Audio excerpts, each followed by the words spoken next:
Boa noite. Boa noite a todos presentes, amigos internautas, sejam todos muito bem-vindos ao Centro Espírita Jesus de Nazaré. Hoje, nossa leitura do Evangelho é na página 199, item 8, capítulo 21. Instruções dos Espíritos, os falsos profetas. Em seguida, passarei a palavra aos amigos facilitadores Sérgio Bebiano e William Ferreira, que estarão junto a nós no estudo de hoje. Lembrando que todos aqui somos aprendizes e que a opinião de vocês é muito importante. Quem quiser dar a sua opinião, é só levantar a mão que levaremos papel e caneta até vocês. Convido agora a nossa amiga Luzia a fazer a leitura do Evangelho. Obrigada. Boa noite. Instruções dos Espíritos, os falsos profetas. Se vos disserem, o Cristo está aqui, não vades, mas, ao contrário, ponde-vos em guarda, porque os falsos profetas serão numerosos. Não vedes as folhas da figueira, que começa a embranquecer? Não vedes seus brotos numerosos, esperando a época da floração? E o Cristo não vos disse: reconhece-se uma árvore pelo seu fruto? Se, pois, os frutos são amargos, julgais que a árvore é má? Mas, se são doces e salutares, dizeis: nada de puro pode sair de um tronco mau. É assim, meus irmãos, que deveis julgar, são as obras o que deveis examinar. Se aqueles que se dizem revestidos do poder divino estão acompanhados de todas as marcas de semelhante missão, quer dizer, se possuem no mais alto grau as virtudes cristãs e eternas, a caridade, o amor, a indulgência, a bondade que concilia todos os corações. Se, em apoio às palavras, eles juntam os atos, então podereis dizer: estes são realmente os enviados de Deus. Mas desconfiai das palavras hipócritas, desconfiai dos escribas e fariseus, que oram nas praças públicas, vestidos de longas roupas. Desconfiai daqueles que pretendem ter o único monopólio da verdade.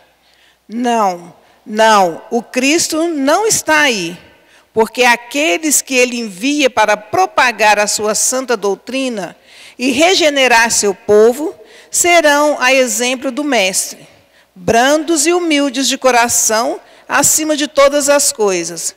Aqueles que devem, por seus exemplos e seus conselhos, salvar a humanidade, que corre para a sua perdição, perambulando nas rotas tortuosas, estes serão, acima de tudo, modestos e humildes. Todo aquele que reveste átomo de orgulho, fugir dele, como de uma lepra contagiosa, que corrompe tudo que toca. Lembrai-vos de que cada criatura leva na fronte, mas nos seus atos, sobretudo, o cunho de sua grandeza ou de sua decadência. Ide, pois, meus filhos bem-amados, marchai sem vacilações, sem preconceitos, na rota bendita que empreendeste.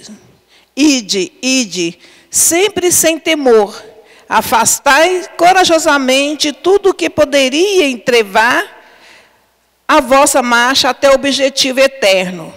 Viajores, não estareis senão bem pouco tempo ainda nas trevas e nas dores da prova, se deixardes os vossos corações buscar essa doce doutrina que vem vos revelar as leis eternas e satisfazer todas as aspirações da vossa alma quanto ao desconhecido.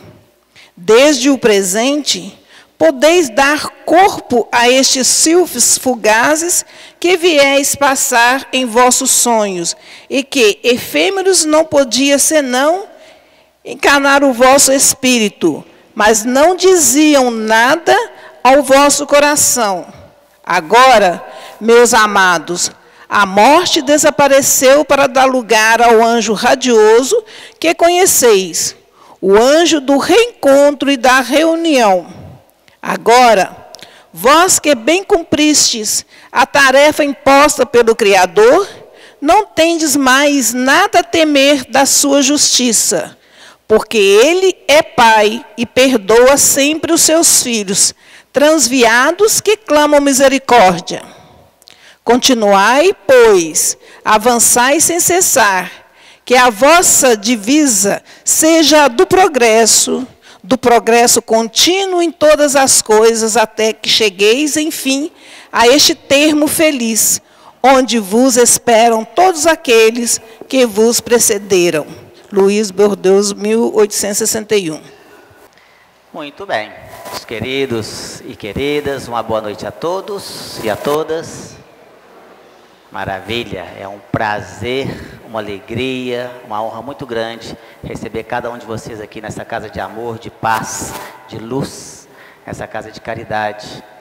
Gostaria de agradecer aqui também a presença das pessoas que estão vindo à casa pela primeira vez, é um prazer recebê-los. Também cumprimentar os nossos amigos internautas, que agora também podem estar nos assistindo através da internet, esse estudo e as palestras que esta casa aqui oferece, e que tem levado esse conhecimento dessa doutrina abençoada, dessa doutrina maravilhosa aos mais longínquos rincões do nosso planeta. Tem irmãos nossos brasileiros que estão nos assistindo agora, que estão em outros países e que lá às vezes não têm acesso a uma casa espírita. E através dos nossos estudos aqui, tanto do Evangelho, das nossas palestras, do estudo de perguntas e respostas, eles podem estar acompanhando e estudando junto conosco. Então a eles o nosso também abraço. E a vocês que já frequentam aqui, é sempre um prazer poder revê-los, né, meus queridos? Eu quero também cumprimentar o nosso companheiro William, agradecer pela presença de sempre. Eu e ele estaremos aqui hoje para dirimir as dúvidas de vocês desse tema do Evangelho, esse capítulo 21, que são intitulados Falsos Cristos e Falsos Profetas. Olha, meus queridos, esse capítulo é de extrema importância. O Espiritismo, na sua fé raciocinada, vem aqui nos ensinar a como lidar com todas essas situações que aparecem para nós aqui no dia a dia, com as promessas aqui, com essas falácias, na verdade, porque são promessas aí que não têm condições de serem cumpridas por pessoas inescrupulosas, muitas vezes, e que os bons amigos espirituais, como Luiz, nessa mensagem que deu para Allan Kardec, em Bordeaux, em 1861, vem nos alertar, e tantos outros que nós estamos vendo aqui nas semanas anteriores e nas próximas que nós vamos estudar sobre isso aqui. Eu vou pedir o William para fazer uma breve explanação do texto lido, tá certo? E nós vamos estar aqui para responder as suas perguntas. Nós já temos várias aqui que o pessoal já fez, e vocês podem fazer as suas então, tá certo? Sejam bem-vindos, um bom estudo a todos. Fique à vontade, William. Muito obrigado mais uma vez pela presença. Boa noite a todos. Hoje é 29 de novembro, né, 2017. Nós estamos aqui com toda a disposição, todo carinho mesmo, como o Sérgio falou. E é uma passagem muito interessante essa psicografia, na época em que Kardec acolhia essas chamadas canalizações, né, psicografias.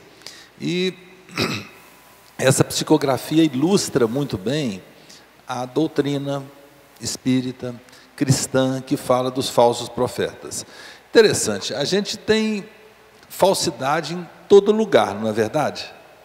Tem no âmbito do trabalho, nós temos no âmbito até das amizades. A gente fala amigo, mas às vezes a gente sabe que alguns não são tão verdadeiros, não é verdade?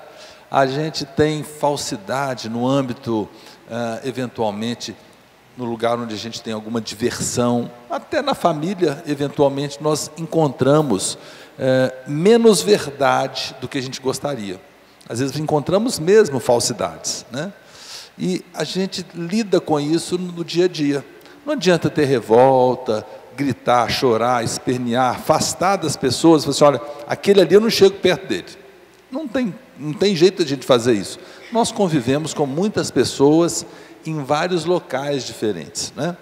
A gente encontra muita falsidade, mas a gente encontra muita verdade também, muita verdade. As pessoas com as quais nós nos relacionamos, Muitas nos querem bem, se não todas ou quase todas, nos querem muito bem, nos querem muitas vezes passar uma mensagem para a gente. Às vezes essa mensagem nos soa mal, como se fosse uma repreenda, um puxão de orelha, né? Mas é às vezes a forma como a pessoa encontra de sinalizar para a gente: olha, não está muito legal, não está muito legal a sua conduta, o seu comportamento. Quem sabe você muda. Às vezes a pessoa fala isso de uma outra forma, né? Então tem muita verdade ao nosso redor também. E como a nossa Vivian falou, todos somos aprendizes, eu, o Sérgio, todos nós, né? E até as entidades desencarnadas aqui presentes, muitas delas também, talvez a maior parte delas, não tenham o conhecimento suficiente, por isso que estão aqui, para juntos de nós aprendermos juntos, né? E a gente encontra muita verdade e contra a falsidade, mas como que nós vamos distinguir se a pessoa é realmente um falso profeta? Aquele ali está falando, mas ele está falando mentira. Ele está falando uma coisa que ele não pratica. Ele está falando algo, mas eu vejo que o jeito dele é meio carrancudo, eu vejo que ele é muito fechado. E a comunicação do Espírito Luís, em Bordeaux, na França, 1861, nos diz: não olha só o que a pessoa fala, não. Olha o que a pessoa faz. Ou seja, quais são as obras que ela pratica, né? Quais as realizações dela. Às vezes a pessoa tem a cara muito fechada mesmo, mas às vezes ela tem até pouco tempo de conversar, porque ela trabalha numa obra social aqui, numa obra de caridade ali, sustenta a família, ajuda outras pessoas, ajuda vizinho. Então, às vezes, o que a gente vê, a gente não pode concluir tudo, né, ao mesmo tempo que a gente está enxergando. Para a gente concluir sobre uma pessoa, se ela é uma pessoa que pratica falsidade, se é um falso profeta, conhecer um pouquinho dela primeiro. Muitas vezes a pessoa carrancuda está passando até por um problema pessoal, às vezes um problema grave. Às vezes a gente faz uma imagem de uma pessoa que está sofrendo, às vezes o que ela precisa é do amparo, né? Isso depende muito como a gente se porta também. Porque se eu me portar só daquele jeito assim, avaliando as pessoas, para não falar julgando, aí a gente vai achar um monte de defeitos. Porque todos nós temos defeitos, temos ou não temos? Tem alguém perfeito aqui? Se tiver, levante a mão, por favor. Eu preciso, inclusive, conhecer, né? Eu não posso levantar a mão de jeito nenhum, né? Todos nós temos defeitos e não são poucos, né? Então, é natural que a pessoa que fique por conta só de achar defeito, ache defeito em nós também.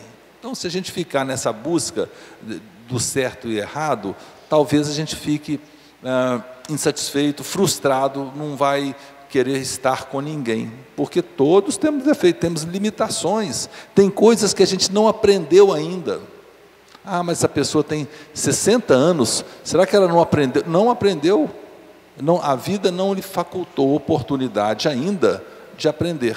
Quantas vezes a gente vê, eu, por exemplo, me recuso muito a criticar outras obras religiosas, espíritas, não espíritas, cristãs, não cristãs, eu não critico. Mas quantas vezes a gente vê pessoas que estão enraizadas numa determinada obra religiosa, que põem uma venda nos olhos da pessoa e ela deixa de enxergar a verdade.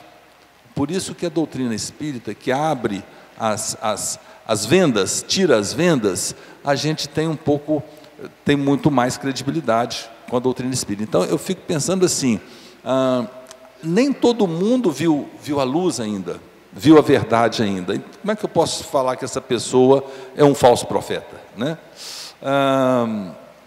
A gente não tem assim uma receita. Ia falar até uma receita de bolo, vi a nossa amiga Ira ali, ó, que faz bolos tão gostosos. Não tem receita de bolo para falar assim, ó, essa pessoa é falsa, essa pessoa não é falsa. A gente não tem isso, né? É a convivência. E nós vamos ter que conviver com pessoas que também não são tão verdadeiras. Aquelas que falam uma coisa praticam outra. Então, algumas sugestões que nós coletamos, de algumas obras que nós lemos a respeito desse tema, nos falam o seguinte: praticar correntes do bem. Se a gente fizer o bem, ser o bem, fazer caridade, ser uma pessoa aprazível para os outros, ninguém é obrigado a ficar sorrindo 24 horas por dia, porque tem gente que já tem um jeito meio fechado mesmo, nem por isso é uma pessoa do mal, né? Mas se a pessoa puder fazer a corrente do bem, ou seja, eu vou olhar para uma pessoa, vou enxergar que ela tem o bem no coração, que ela tem a solicitude nos olhos, em vez de ficar julgando, já é um passo para eu não encontrar falsos profetas. Por quê? Muitas vezes o falso profeta vai nos dar uma orientação ou falar alguma coisa negativa, porque vai enxergar na gente também alguma prevenção. E às vezes até para se defender, algumas pessoas são assim, até para se defender, elevam o tom de voz, elevam a palavra, mostram algo que não são, né? Então, praticar a corrente do bem mesmo, se eu posso ajudar, eu vou ajudar. Se eu não posso ajudar, eu vou falar: olha, Sérgio, eu não posso te ajudar nesse momento. Se puder ser depois de amanhã, você conta comigo integralmente. Agora, hoje e amanhã eu não tenho essa condição. A gente tem que ser sincero, né? Evitar mentira. Tudo que a gente puder falar a verdade é melhor. Se a gente puder evitar até as chamadas mentiras sociais, é interessante, porque a pessoa vê assim, o filho fala assim: pai, telefone para você. Fala que eu estou no chuveiro. A criança já guarda isso e já fica de exemplo dessa pequena mentira social, porque às vezes a pessoa está cansada mesmo, né? Ou não tem a resposta para a pessoa que está ligando naquele momento, deu essa mentira social. Se a pessoa puder evitar, fala assim: eu não posso atender agora, fala com ele que assim que eu tiver uma resposta, eu ligo para ele. Pronto. Ele não foi indelicado e falou a verdade. É muito mais simples, porque a mentira que o filho ouve, aquilo que nós aprendemos, nós praticamos. A mentira, mesmo pequena, que o filho ouve, ele pratica também, e ele pode potencializar essa informação. É um risco, né? Tanto que as pessoas que praticam mentira, caracteristicamente as pessoas as conhecem. Aquela pessoa falou isso, olha, vamos confirmar se é verdade ou não. Então, é corrente do bem, mentira, evitar mentira. Dar exemplo, né? Dar exemplo não significa fazer caridade 24 horas por dia, a gente nem tem essa condição. Às vezes a pessoa faz também caridade, eu falo muito isso com o Sérgio, as pessoas às vezes fazem caridade e oração, aquele tanto tempo, que a oração é uma coisa muito importante, eu adoro oração, né? Eu sou um dos que mais falo nesse sentido, mas às vezes as pessoas fazem oração buscando a realização de uma coisa, no seguinte sentido: se eu orar, Deus vai me ajudar. Como se a pessoa, se ela não orasse, Deus não ajuda. Veja que contradição, né? Então, as orações, nas horas prudentes, quando a gente acorda, sempre quando a gente vê alguém sofrendo, a gente procurar ajudar. Se eu não posso fazer nada, pelo menos uma rápida oração. O agradecimento de cada realização, né? Puxa vida, eu saí atrasado, se eu perder esse ônibus, eu vou chegar atrasado no trabalho. Eu saio exatamente na hora que eu chego no ponto, chega um ônibus. Ou seja, eu não vou chegar atrasado no trabalho. Por que não fazer uma pequena oração agradecendo a Deus, né? Então, a oração do agradecimento é muito importante. Agora, aquela pessoa que fica com oração, sempre querendo receber mais, está profetizando oração só para receber. Eu encaixo essas pessoas meio como falsos profetas nesse sentido, né? Às vezes a pessoa volta a dizer, pratica isso, não é por maldade, é por falta de orientação. Nosso Criador, Deus Pai, e esse é o meu entendimento, e das pessoas com quem nós estudamos aqui na casa, ajuda todos nós. É claro que se a gente for grato, se a gente reconhecer, nós estamos dando uma sinalização para nós mesmos para nós mesmos, da existência e da importância de Deus na nossa vida. Não significa que se eu, por inadvertidamente, se por eu mal orientado, não sei nem agradecer nem reconhecer, que Deus vai me castigar por isso. Não significa isso, né? Muitas vezes, eu diria assim, que não são poucas vezes, muitas vezes, nós também somos falsos profetas. Quantas vezes a gente fala e não pratica? Muitas vezes, né? Os filhos nos cobram isso, né? Eu fumava, eu custei a parar de fumar, custei tomar iniciativa de parar de fumar, mas quando eu tomei iniciativa, eu falei assim, eu vou parar, e parei mesmo. Parei com 1 semana e meia, eu parei de fumar.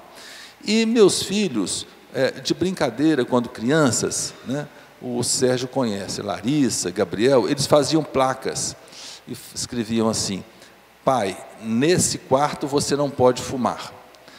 Isso tem muitos anos, né? Parei de fumar há muito tempo. Pai, nessa sala é proibido jogar fumaça. Eu falei assim, puxa, que humor bonito, que coisa maravilhosa, me dando exemplo, e eu aqui de falso profeta, uma pessoa que orienta os filhos, mas pratico algo que é ruim para a minha saúde e para a saúde deles, né? Então, são muitas vezes que a gente é falso profeta na nossa vida. Ao longo da nossa vida, nós já fizemos e eventualmente fazemos até hoje coisas que a gente aconselha as pessoas a não fazerem, né? Tem algumas perguntas que já tinham feito, além de outras que estão chegando aqui. Eu vou procurar respondê-las, deixar umas para o Sérgio também, para que a gente evolua no conteúdo. Quando eu percebo que quem está falando é um falso profeta, como é que eu devo proceder? Como proceder? E tem a segunda, tem uma que fala também aqui, ó, eu posso orientar o falso profeta para ele mudar o seu curso de ação? Quando a gente percebe que há um falso profeta, eu desconfio que é um falso profeta, a minha sugestão é a seguinte, com base em estudo, tá, gente? Vamos olhar para nós. Será que eu, no lugar daquela pessoa, estaria falando ou fazendo a mesma coisa? Porque pode ser que eu vá criticar algo que eu também faço, né? Então vamos ponderar, olhar primeiro para nós, né? Se ainda assim, realmente não, isso não está legal, essa pessoa não deveria fazer isso, e aí como que eu devo proceder? Será que eu devo repreender a pessoa? Às vezes, pode ser que sim, mas depende muito da pessoa, porque repreender é com um jeito de fazer a pessoa aprender de novo, né? Repreender é nesse sentido, né? Reaprendizado.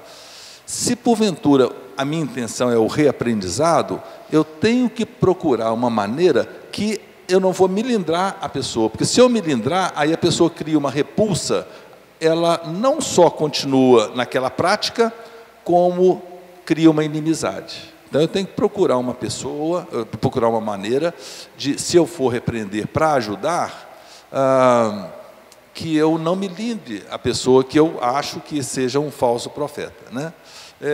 E repreender é algo assim muito relativo. As verdades, elas são inclusive temporais, né? Não as verdades cristãs, mas algumas coisas, até cientificamente falando, algumas coisas que são verdades hoje, pode não ser amanhã. Há muito tempo atrás, há um bom tempo atrás, a gente via falar que amendoim era terrível para colesterol, né? Hoje a gente sabe que é muito bom, que tem um bom colesterol. Então, novas descobertas vão avançando, né?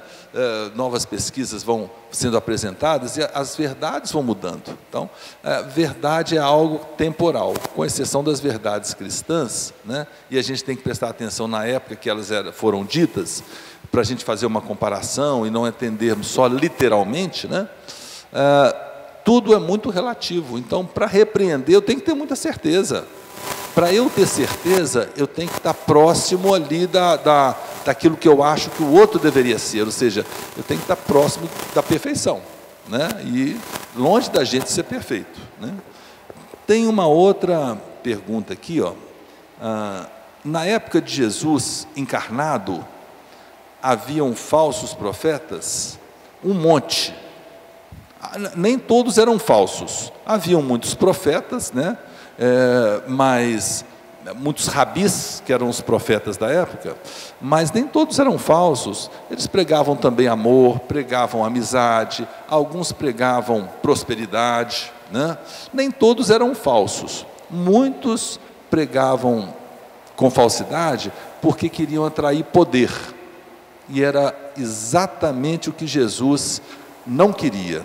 Quando ele chegou em determinada cidade, já anunciado, mas não era para anunciar que eu vinha. Não, mas já anunciado, já tem uma multidão te aguardando. Puxa, mas criou uma expectativa. Não, mas tudo bem, vamos lá. Mas tem uma longa montanha para descer ainda. Não, mas tem aqui uma biga, que é aquela carroça, né? Puxada por animais. O senhor pode ir com todo conforto. Falei assim, olha, não tem um animal menor que ninguém esteja usando? Jesus entrou jumento na cidade e falou assim, não, eu não posso, eu não sou um senhor, um cavaleiro, eu não tenho posses, eu não quero isso, eu não quero mostrar poder, né? Então, as pessoas que mostram eventualmente poder, que querem mostrar poder, que querem mostrar sabedoria mais que outras pessoas, esses a gente já desconfia um pouco, né? A pessoa estuda muito, mas se ela dá esse conhecimento que ela estudou de forma generosa, de forma tranquila, de forma simpática, isso é uma coisa, né? Agora, a pessoa que quer usar o conhecimento que tem para mostrar poder, aí a gente já começa a identificar aí um falso profeta. Na época de Jesus tinham muitos profetas verdadeiros, mas tinham os falsos também, né? Mas tem outras perguntas, o Sérgio tem outras informações, e a gente espera que tenha sido claro para vocês. Se for necessário, a gente volta. Boa noite. Obrigado, William. Esse tema é um tema bem complexo. E é difícil, porque ele é muito profundo em uma série de situações. Tem várias perguntas aqui, e a pessoa faz a seguinte pergunta muito interessante. Ela fala assim, tenho visto tanto na internet e também em folhetos e propagandas de pessoas que adivinham o futuro e fazem tudo que a gente pedir. Isso funciona? E como ficam esses médiuns e esses espíritos depois? Olha só, para o nosso amigo ou para a nossa amiga que fez a pergunta aí, e para vocês, para todos nós, eu falo que, infelizmente, a gente vê isso realmente muito. Em todos os lugares, né? A gente vê aí pessoas prometendo de tudo, desde que você pague. Se você pagar, você vai receber tudo que você pedir ali, essa é a verdade. E não só nessas questões ritualísticas aí na rua, em folders, né? Mas até em templos religiosos também, ali, a gente vê que aquela pessoa, aquele líder religioso ali, ele promete inúmeros benefícios ali materiais, caso você contribua. Se você pagar ali, você vai ter tudo. E tem relatos fantásticos que a gente vê, seja no rádio, seja na televisão, ali, de que a pessoa era realmente muito pobre, antes, extremamente pobre, miserável, e ela vai lá e começa a pagar. Antes eu não tinha nada, hoje eu tenho um monte de empresa, eu tenho vários carros, eu tenho casa na praia, eu tenho casa, mas da noite para o dia. Isso é um negócio de doido, né? Basta você contribuir e você vai ter, né? Vai ter isso, vai ter aquilo e tudo. E uma vez eu contei um caso que aconteceu com um senhor. Eu estava fazendo uma palestra numa outra casa espírita, e lá tem a palestra durante o dia, era de manhã. E assim que eu terminei a palestra, eu estava no meio da palestra, eu vi um senhor, já de meia idade, mais ou menos, ele adentrou a casa espírita e sentou lá na última cadeira. E estava muito cabisbaixo, muito triste. Eu fazendo a minha explanação ali, e estou observando a plateia, como eu estou olhando para vocês aqui agora neste momento. E estou de olho nele lá na frente, né? Ele estava lá no fundo, e eu ali de frente para todos eles. E vi que ele estava chorando, né? Estava cabisbaixo, chorando, muito triste. E eu então terminei a minha explanação, terminou ali as atividades, o pessoal foi tomar passe, e eu fui embora. Quando eu estava passando perto dele, eu olhei aquele senhor, e eu fui assim, olha, o senhor está bem? Eu disse, não estou bem não. Assim, o senhor gostaria de tomar um passe aqui, né? Eu vou encaminhar o senhor aqui para um acolhedor aqui, que lá chama de atendimento fraterno. Eu disse, não, meu problema é outro. O senhor gostaria de conversar comigo? Mas quem sabe você possa me ajudar, ele falou. Aí eu levei ele para uma salinha e ele falou assim, e eu perguntei assim, qual que é o seu problema? O que eu posso fazer para te ajudar? E ele falou para mim assim, eu preciso de R$ 1.500 hoje, sem falta, eu preciso hoje de qualquer jeito.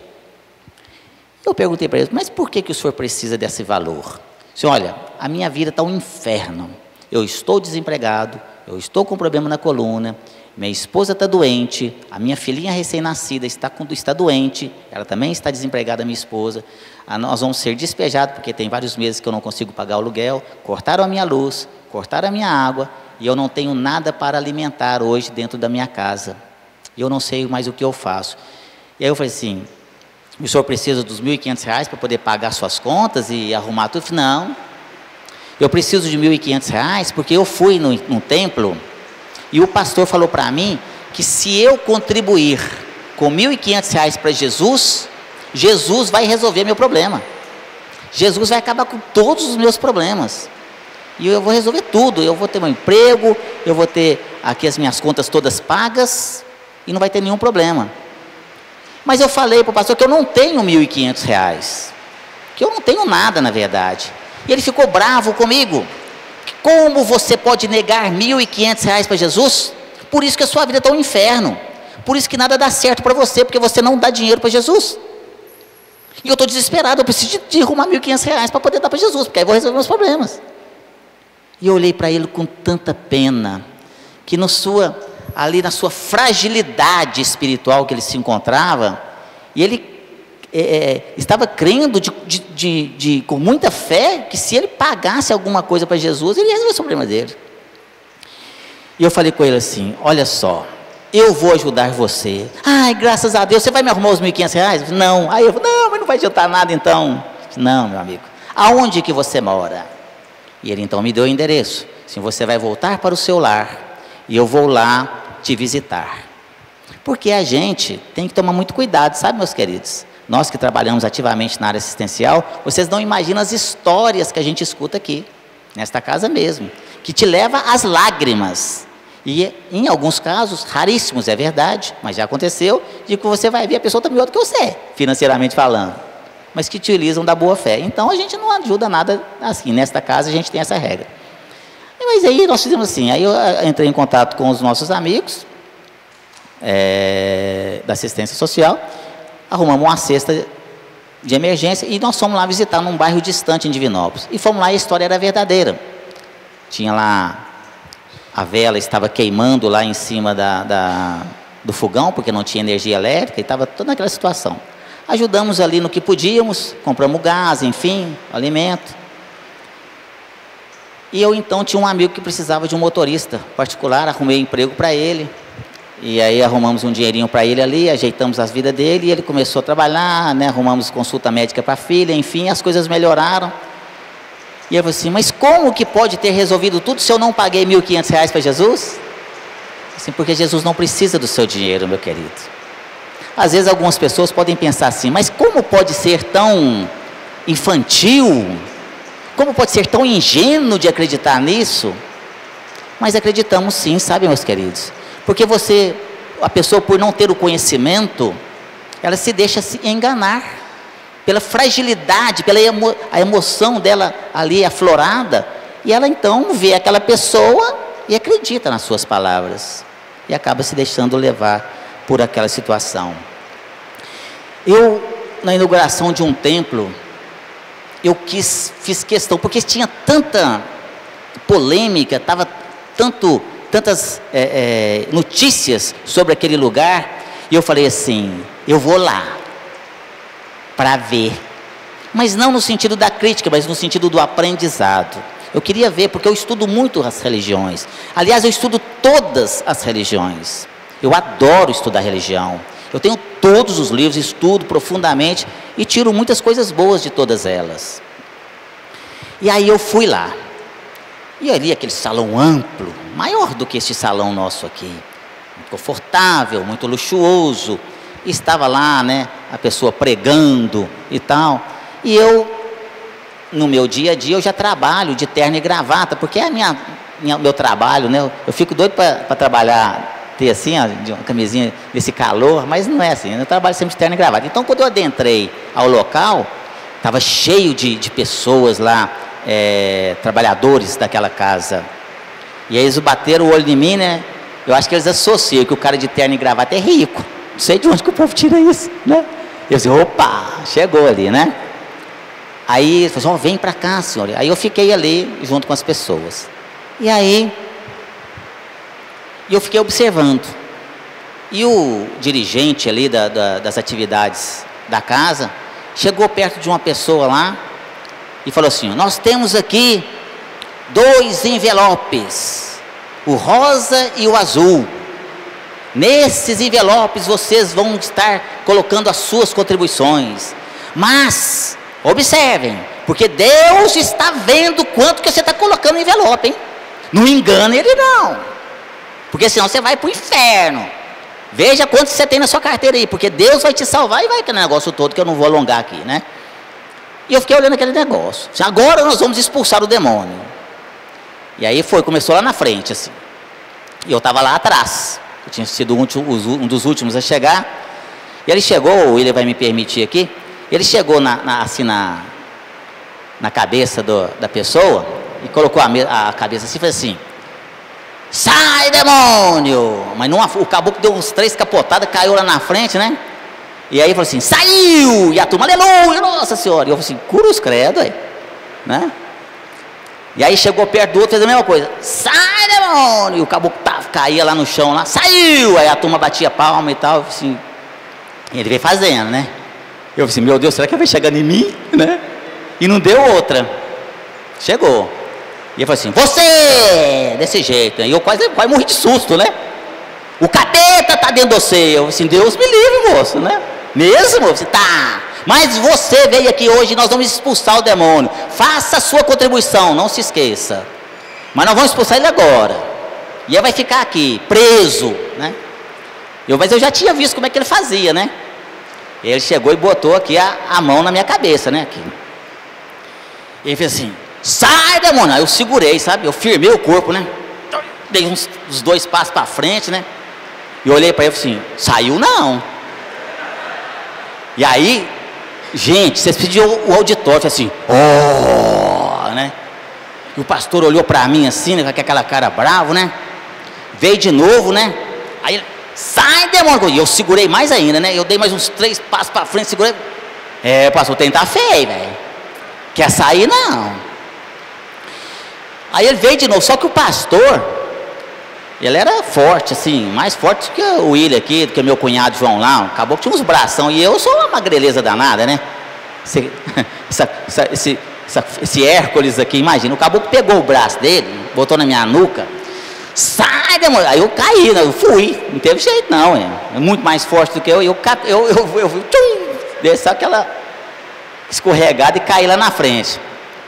Saiu! Aí todo mundo, aleluia! Eu assim, saiu mesmo. Saiu minha coluna do lugar, saiu o pescoço, saiu tudo do lugar aqui, pelo amor de Deus, né? E assim, isso mesmo, irmão, agora vem cá, você vai conversar com os nossos amigos, senão eu volto depois. Se você não voltar, o demônio vai com você de novo, né? Não tem problema não, que ela é meu amigo, né? Se uma pessoa não tem o conhecimento, tá certo? E a gente brinca aqui de uma forma aqui, mas isso é muito sério. Ele se deixa levar por uma situação como essa. E acaba se deixando levar por uma situação e pagando fortunas. Nós temos casos que eu conheço até de pessoas ligadas à família da minha esposa que doou tudo, os móveis, tudo, vendeu tudo ali para poder ficar livre desses, entre aspas, demônios e ter sua vida resolvida. Além desses casos que acontecem, nós temos muitas promessas de videntes, de fazer trabalho, faça o trabalho, desmanche o trabalho, manda de volta, né? Lemão, adivinhar futuro, isso tudo tem na internet, né? Faz consulta de graça na internet, a primeira é de graça. E aí, eu estou até escrevendo um livro sobre isso, então eu estou fazendo uma pesquisa de campo, e eu entrei lá, na internet, cliquei lá e entrei.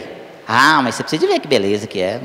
Resolve todos os seus problemas, né? Até os que você não tem, resolve também. É uma maravilha. Não, nós estamos aqui para resolver, nós vamos fazer isso e tal, que negócio. E aí nós vamos estar fazendo aqui, e dali a pouco começa, aí vem um outro e-mail. Aí no outro e-mail já te dá o número da conta para você depositar, ou então para você passar, pasme, o número do seu cartão de crédito. Imagina. E aí eu parei a minha consulta por ali. Ah, meu filho, mas você precisa ver minha caixa de entrada de e-mails. Mas foi todo dia, toda hora, chegando aquele monte, né? Ali. E depois, quando eu não respondia, começou então as ameaças. Se você não fizer isso, ai de você, entendeu?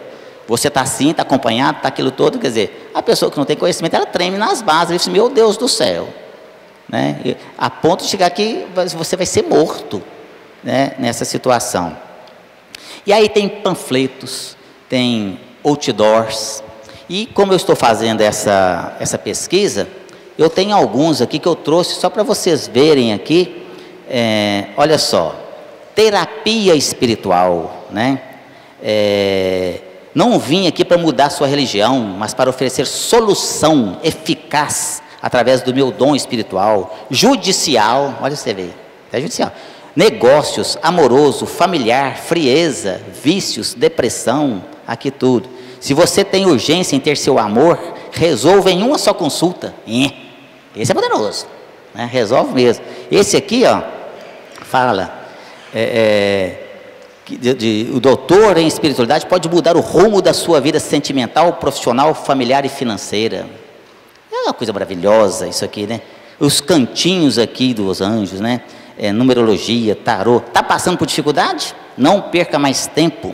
Com a primeira consulta notará a diferença: amor, saúde, vícios, negócio e outros. E vai por... Faz amarração para o amor, trabalho rápido e garantido. Gente do céu, que coisa maravilhosa, né? E vai por aí afora.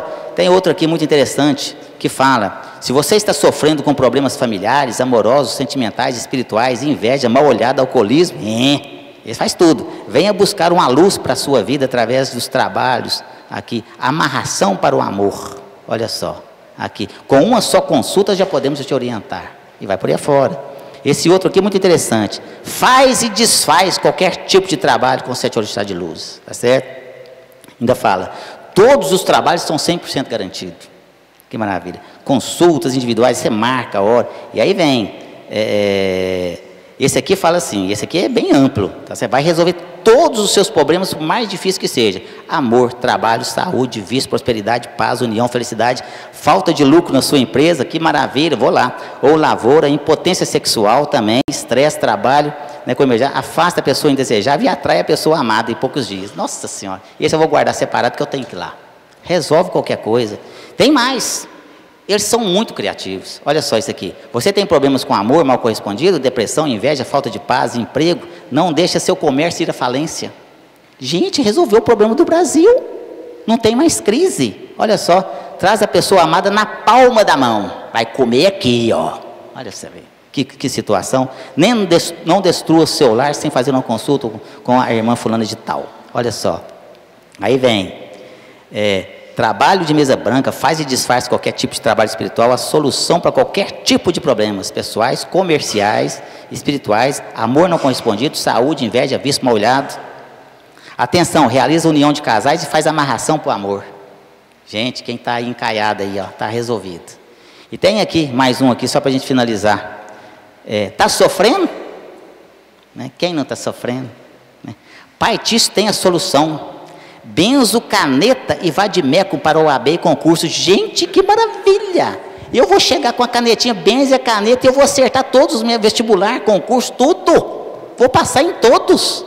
Está resolvido aqui o meu problema. Destranca o recurso trancado. Destranca o recurso trancado. Resgato FGTS. Gente do céu, eu sou contador, eu vou precisar de fazer um negócio desse aqui. libera o alvará em 3 dias, tem 90 dias que eu estou tentando resolver um problema de alvará na prefeitura de cliente meu, estou brigando na prefeitura, vamos resolver agora, com mudança na lei. Meu cunhado trabalha na prefeitura, o bicho está pegando lá, em 3 dias eu vou lá procurar isso aqui. E outra que trago honorário em 24 horas, eu estou com um monte de cliente inadimplente, show de bola. Pessoa amada em 48 horas com dinheiro da pensão, né? Tira o nome do SPC, está escrito aqui, ó, não estou inventando não. Tira o nome do SPC também, tá certo? Olha só que situação. Lei humana e jurisprudência. Gente, eu vou te contar uma coisa. E aí você fala assim, a gente está rindo aqui, né? Porque não deixa de ser até engraçado, mas é sério. Está aí no mercado, e o povo vai, e entra nessa linha, e paga, e começa ali, já, a situação já está difícil para ele já vai botando dinheiro para resolver, e aí cada vez que é uma consulta, não, você tem que fazer isso aqui, você tem que comprar aquilo, você tem que comprar aquilo outro, é assim que funciona, olha só meus queridos. E aí eu pergunto, se fosse tão bom, por que esse povo não está milionário? Se eu não adivinho o futuro, por que eu não adivinho os números da Mega Sena acumulada? Não é? Que está lá, adivinha o seu futuro, por que você não adivinha o seu próprio? Se eu sei o que vai acontecer amanhã, então eu sei tudo, eu sei os números da loteria, eu sei de tudo. Por que quem vive tudo numa miséria danada também, R$10, R$20, R$100, R$30, não sei o que, consulta aqui, sendo que pode então, com a ajuda do, entre aspas, guias espirituais dele lá, não resolver os seus próprios problemas. Outro dia eu estava na rua Goiás, aí veio 2 ciganas.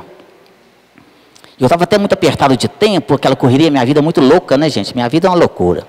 E aí as ciganas se aproximaram, vem cá, meu senhor, vou ler sua mão, vou ler sua mão. Não, eu estou muito apertado. Não, eu quero ler sua mão, porque eu estou vendo o seu futuro só pelo senhor, a sua aura. Aí eu parei, né? Deixa eu ver aqui, para me agregar mais conhecimento à minha obra que eu estou escrevendo. Aí, é uma pequena consulta, com um pequeno valor, que o senhor vai me dar aqui, e eu vou aqui ler a sua mão. Assim, pode ler. Né? Aí deu a mão, aí começou. Eu estou vendo que o senhor tem problemas. Não é possível? É mesmo? Quem não tem, né? O senhor vai ter uma vida longa, mas vai acontecer muitas coisas na sua vida. Você é mesmo? Esse é super subjetivo, né? As consultas assim e tal. No amor, na família e tal. Até isso também. Vai morrer alguém na sua família, você não brinca. Né? Não vai morrer minha mãe, meu pai nunca vai morrer. Nós vamos ficar eternamente naquele corpo físico. Claro que vai morrer, né? E aí ela foi falando, aí uma determinada hora, eu falei assim, espera um momento. Eu também quero ler a sua mão. Não, eu vou ler, eu também sei ler, eu também sei ler mãos. E peguei a mão dela firmemente, eu estou vendo aqui um grande sofrimento na sua vida. Você vai sofrer muito e vai queimar no fogo eterno dos infernos. Está escrito aqui na sua mão. Que isso, moça? Ela tentando tirar a mão. Estou vendo aqui, ó. Você vai ficar com demônio, porque de tanta maldade que você está fazendo, de tanta enganação que você está fazendo com as pessoas. Você engana as pessoas, eu estou vendo a sua mão. A mulher foi ficando doidinho, meu filho.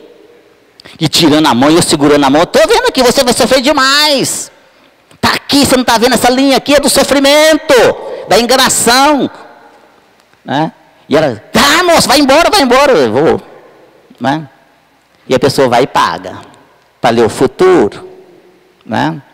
Olha só. Então, meus queridos, essas pessoas aí,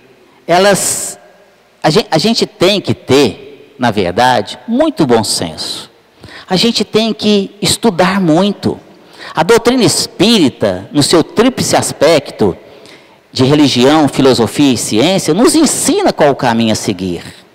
O espiritismo, ele tem a sua parte religiosa, mas você não vai chegar numa casa espírita séria e ver nenhum ritual. Ninguém vai ficar pedindo para que você fique ajoelhando, jogando aguinha benta, vai ter imagem, acender vela, porque nós entendemos que não é necessário isso. Nós temos uma ligação a Deus, a Jesus, mas é pelo coração, pelo sentimento.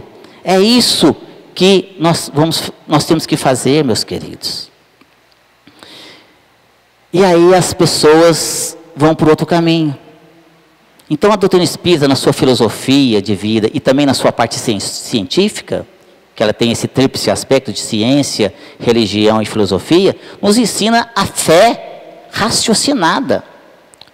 Nós temos que acreditar numa providência divina, num poder divino, num Deus. Chame do que vocês quiserem, chame de Deus, chame de Pai, chame de Supremo, não importa. Nós temos uma inteligência suprema nesse universo. Eu gosto de chamar de Deus, mas não importa. Ele que governa, em tudo está Deus. Nós temos um espírito de grandiciosíssima luz, que é o nosso exemplo a ser seguido, que é Jesus. Nos ensina a espiritualidade. Qual o modelo a ser seguido? Ele fala assim, vede Jesus, está lá. E através do estudo, é que nós vamos aprimorar mais ainda o nosso conhecimento. E com o conhecimento, dificilmente nós seremos enganados, meus queridos. Porque nós vamos ter fé, sim, mas uma fé raciocinada. Não é possível que eu vou pagar uma pessoa para benzer a minha caneta, para que eu possa fazer um concurso, e achar que aquela caneta benzida vai fazer eu passar no vestibular, ou num concurso público, que eu não preciso sequer estudar, porque basta fechar o olho que vai marcar as questões corretas. Como acreditar numa coisa dessa? Como acreditar que num trabalho, o meu nome, que eu deixei de pagar um monte de contas, vai sair do SPC? E esse monte de outras coisas que eu li para vocês aqui agora há pouco. Mas, concluindo a resposta para o nosso amigo, ou nossa amiga, que ele fala assim, como que ficam esses médiuns e esses espíritos? Olha, com certeza, eu não estou dizendo que eu acho que vai acontecer, não. Com certeza sofrerão muito. Severas penas da sua própria consciência, por iludir, por se passar por falsos profetas, ali, iludindo aquelas pessoas que estão ali extremamente frágeis, estão ali sensíveis, que estão passando por situações extremamente difíceis, sejam financeiramente, sejam pela saúde, sejam nos relacionamentos, sejam ali pela, entre aspas, perda de um ente querido, e a pessoa está totalmente emocionalmente fragilizada. E a pessoa então chega, se aproxima de pessoas como essa, e oferece da noite para o dia o milagre, a troca de uma remuneração ali financeira. E aí, essas pessoas vão sofrer muito, meus queridos. E eu falo isso para vocês com muita propriedade, porque é uma das atividades que eu faço aqui nesta casa de amor e caridade, é trabalhar como dirigente da reunião mediúnica. E eu converso com os espíritos, como eu estou conversando com vocês aqui agora, de uma forma muito tranquila, muito natural. Porque não muda nada, do jeito que a gente é aqui, quando você desencarnar, você vai ser a mesma pessoa no plano espiritual. Com os mesmos defeitos, com as mesmas qualidades, com essa mesma aparência. Nós não vamos esquecer de nada desta reencarnação. Vou lembrar da minha esposa, do meu filho, dos meus amigos, dos meus parentes. Não vou ficar nem mais burro, nem mais inteligente. E serei atraído para lugares de acordo com a minha afinidade. E esses espíritos que agiram dessa maneira enquanto encarnados, quando desencarnam, depois de longo sofrimento, são trazidos pela misericórdia divina a essas reuniões. E aí quando eu converso com eles, vocês não imaginam o que é o choro e ranger de dentes. É aí, o choro incontido por ter feito tanto mal a tantas pessoas. E eles falam, como eu pude fazer isso? Quantas pessoas eu enganei? O que será de mim de agora para frente? Quanto mal eu fiz? Já sofri demais, mas ele mesmo quer se punir mais. Eu não mereço outra chance, eu não mereço ser feliz, e vai por aí fora. O sofrimento é muito grande. Pior do que isso ainda, ele acaba se ligando então a essas entidades, porque existem os trabalhos mesmo, sabe? Existem ali esses conluios que eles fazem, esses médiuns, quando realmente são médiuns, porque tem aquelas pessoas que se fazem de médiuns, e tem os médiuns mesmos, que têm mediunidade aflorada e que se ligam a esses espíritos, que se comprazem ali com os vícios, por exemplo, da bebida, do fumo, ali, da comida, enfim, e trocam favores para querer prejudicar pessoas, enfim. E aí esses espíritos depois cobram, e um preço é caro, porque quando esse desencarna, ele acaba virando um escravo desses espíritos no plano espiritual. E aí vocês não imaginam o que é sofrimento, não. E aí eles são trazidos aqui. E aí vem os dois. Vem aquele que está escravizando e vem aquele que era médium e agora é um escravizado. E aí eu converso com os dois. Um chorando as mágoas e o outro fala assim, não, eu servi a ele, agora ele me serve. Olha só, olha a troca. Enquanto ele estava aí, eu fazia tudo que ele queria. Agora ele está aqui, ele vai ter que fazer tudo que eu quero. E aí é escravo mesmo, literalmente falando escravo. Então o sofrimento, meus queridos, é muito grande. Então a gente precisa de estudar sim. Jesus já nos ensinou, dai de graça o que de graça ali nos foi dado. Então a mediunidade também não é nossa. Então os médiuns ostensivos que utilizam o mal desse dom que lhe foi ofertado, ele vai pagar um preço muito caro. Vocês não imaginam, não fazem ideia do que é o sofrimento de um médium quando desencarna nessa situação. É muito grande. Então, quando eu vejo essas coisas, que no primeiro momento a gente às vezes até acha um pouco de graça, mas eu digo para vocês, isso aqui é muito triste. Porque eles sequer imaginam o que está aguardando a essas pessoas no plano espiritual. Se eles soubessem, se eles imaginassem, se eles estudassem mais a doutrina espírita, eles jamais fariam uma coisa dessa. Jamais. Né? Porque o sofrimento realmente é muito grande. Quer concluir, William?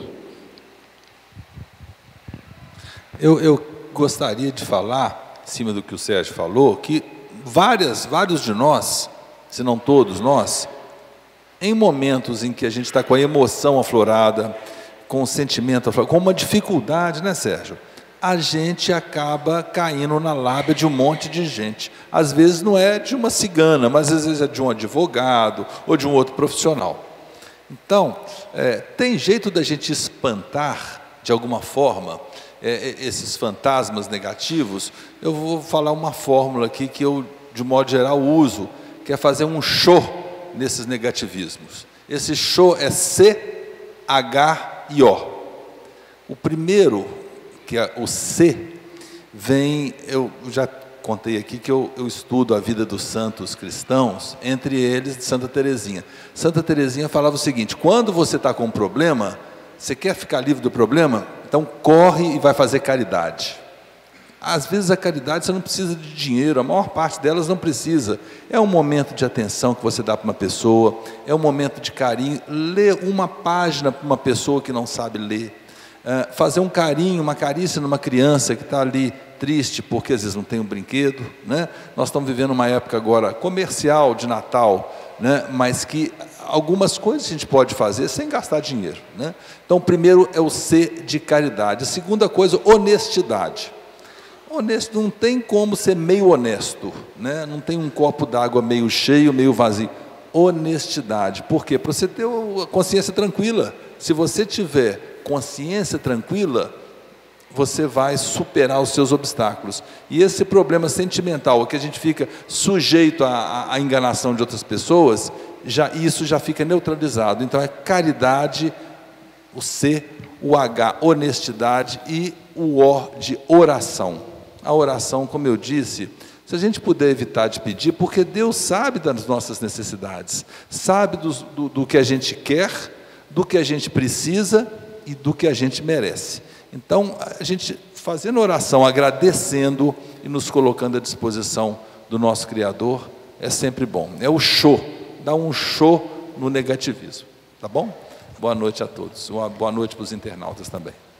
É verdade, meus queridos. A questão da oração, olha só, oração é diferente de rezar. Orar e ação. Ficar só rezando, bater o joelhinho no chão e rezar o dia inteiro, isso não vai resolver o problema de ninguém. Tem uma passagem que eu gosto muito de Madre Teresa. Madre Teresa, ela fala assim: mãos que ajudam são mais santas que lábios que rezam. E é verdade, não é? Nosso tempo, infelizmente, já terminou, meus queridos. Eu gostaria de agradecer a presença de todos vocês, desejar um excelente retorno aos seus lares, com muita paz. Aos nossos amigos internautas também, que nos assistem, que todos possam ser abençoados, que Jesus nos fortaleça, para que possamos cumprir com êxito a nossa estrada aqui, essa nossa estada terrena aqui. Muita paz a todos, meus queridos.